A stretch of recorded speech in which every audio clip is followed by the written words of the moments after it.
Alors Jacques Diouf, un exemple d'un de ces pays développés, justement les États-Unis qui sont le premier producteur de maïs au monde, mais une part de plus en plus importante de ce maïs est utilisée pour nourrir et également pour faire avancer la voiture américaine, notamment grâce à de généreuses subventions du gouvernement.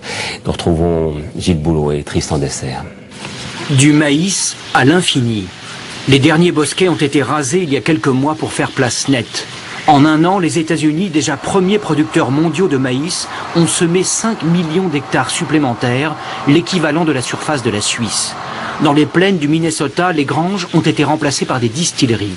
Dans une ambiance de ruée vers l'or, Andy Quinn et son fils, hier encore cultivateurs, se retrouvent princes du pétrole. Des gens ont voulu racheter la ferme.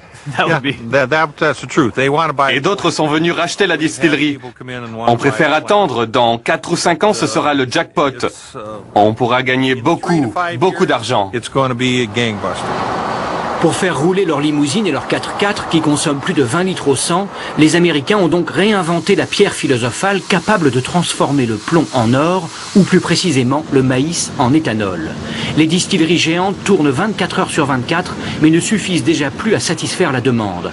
Un tiers de la récolte annuelle qui servait à l'alimentation humaine est aujourd'hui englouti dans les réservoirs d'essence. Quand le maïs ne valait pratiquement rien, il y avait déjà des gens qui mouraient de faim dans le tiers-monde. Aujourd'hui, le maïs vaut beaucoup plus cher. Il y a toujours des gens qui ont faim, mais pour d'autres raisons, qui n'ont rien à voir avec nous. Pourtant, tous les experts sont formels. Le recours massif au maïs pour remplacer le pétrole ne résout en rien le vrai problème.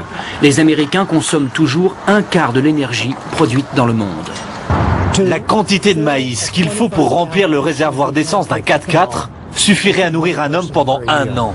Le pseudo-miracle du maïs ne durera pas éternellement pour une raison simple. La production d'1 litre d'éthanol à partir du maïs nécessite 4000 litres d'eau.